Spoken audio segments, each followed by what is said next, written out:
Terpuji Engkau Allah di tempat ini. Terima kasih atas penyertaan-Mu yang begitu luar biasa dalam hidup kami. Sekarang tiba saatnya bagi anak-anak-Mu membaca dan mendengarkan sedikit dari sabda Tuhan kami. Namun sebelum daripada itu, mari kosongkan akan hati-hati kami masing-masing, supaya firman yang kami dengar jangan begitu saja, tetapi biarlah mendapat ungkapan lain dalam hati kami masing-masing.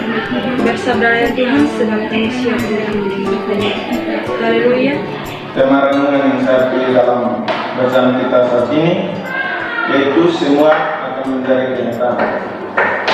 Teman-teman yang dikasihi dalam Tuhan kita Yesus Kristus, bagi setiap kita manusia pasti kita memiliki impian atau keinginan di dalam diri kita masing-masing. Dan salah satu contoh dari sekian banyak impian atau keinginan kita adalah menjadi orang yang berhasil. Namun keberhasilan itu bukanlah sesuatu yang datang tiba-tiba atau datang dengan sendirinya ataupun dengan kebetulan, tetapi semuanya itu melalui sebuah proses yang tidak mudah dalam menuntut sebuah penghasilan. Teman-teman yang tidak mengenal Yesus Kristus, jika kita ingin berhasil, kita harus menekan. Dan di sini terdapat sebuah dalil ialah enak hati dosa. Ada ungkapan yang saya pernah di beberapa waktu lalu adalah enak hati dosa. Ungkapan ini mendapatkan kenyataan bahwa yang enak seringkali menggoda, namun dapat membawa seseorang ke dalam dosa.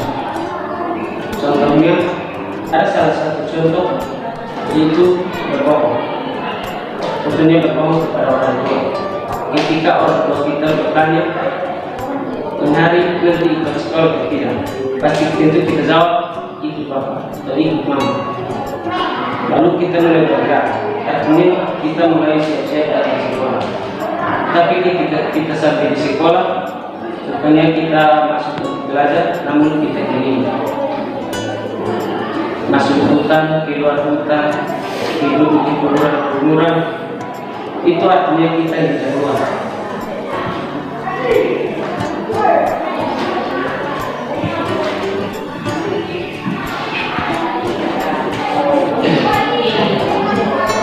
Dan bukan hanya itu saja yang menjadi cita-cita kita di sekolah.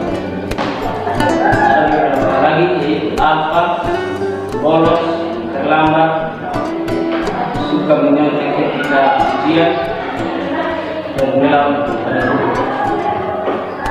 Ketika kita merasakan beberapa di atas, ketika kita memikirkan menurut kehendak kita atau pemikiran kita sendiri, itu adalah hal yang paling baik untuk kita lakukan. Tapi menurut kehendak Tuhan atau kehendak Tuhan, itu adalah dosa. Karena kehendak Tuhan memberkati kita semua.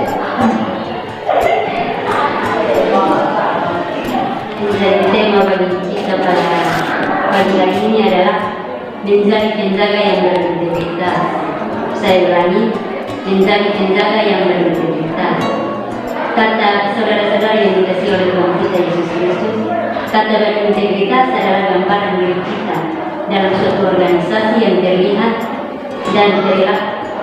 Gambaran diri kita dalam suatu organisasi yang terlihat dan perilaku tindakan kita saat berhati-hati.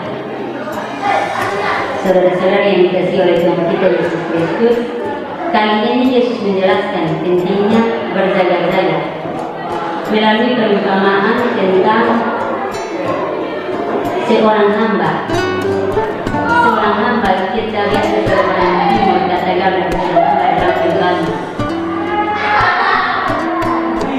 Nah, saudara-saudara yang dikasihi oleh Tuhan kita Yesus Yesus Kristus, pembantu atau hamba ini yang bertugas sebagai penunggu pintu. Ia harus selalu siap siaga saat sang tuannya datang. Demikian sikap kita dalam penantian akan kedatangan Kristus yang kekal. Saudara-saudara yang dikasihi oleh Tuhan kita Yesus Kristus, berjaga-jaga merupakan tanggung jawab yang diberikan Allah kepada anak-anak yang dikasihinya. Saudara-saudara yang dikasihi oleh Tuhan kita Yesus Kristus, bukan tanpa alasan Tuhan meminta kita untuk berhati-hati dan berjaga-jaga. Tuhan sudah tahu persis kelemahan dan keterbatasan kita. Oleh karena itu, kita harus banyak berhati-hati dan berjaga-jaga, sebab kita tidak tahu musibah yang akan menimpa kita. Pesan dan pesan firman Tuhan bagi kepada kalian ini adalah berhati-hatilah dalam menjalani kehidupan ini. Hikmat Allah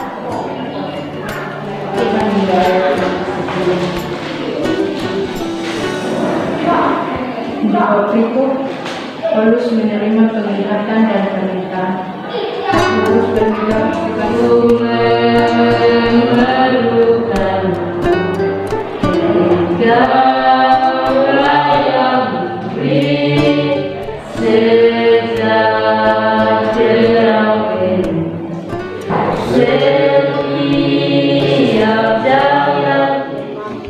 menghendaki kita untuk tetap berdoa.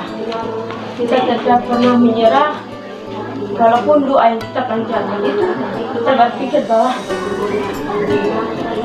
doa yang kita panjatkan itu Tuhan tidak akan menjawab doa kita. Tapi Tuhan selalu menjawab doa kita di waktu yang tepat. Saudara-saudara yang terkasih dalam Tuhan kita Yesus Kristus, kita sebagai umat percaya, kita harus yakin bahwa di setiap doa itu pasti ada jalan pada setiap kehidupan. Walaupun kita sering dalam segala pergumulan yang berat, dalam setiap situasi yang sulit yang kita hadapi, tapi kita sebagai manusia, kita harus berdoa, minta Tuhan untuk memberikan kita jalan keluar, memberikan kita kekuatan. Apapun keadaannya, selalu andalkan Tuhan. Contohnya, sekarang kita sedang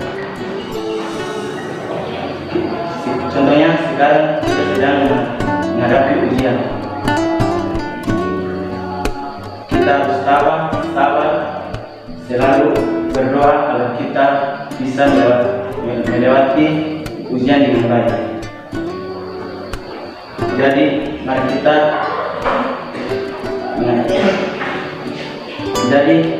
kita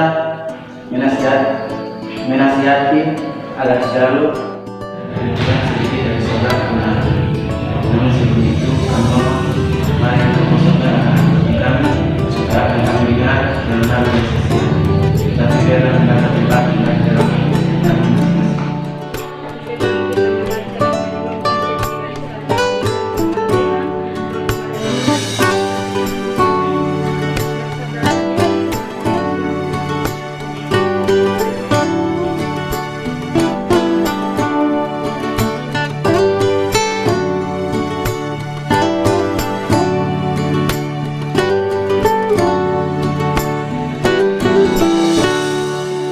Jangan lupa ikuti terus channel Mozaik Desa.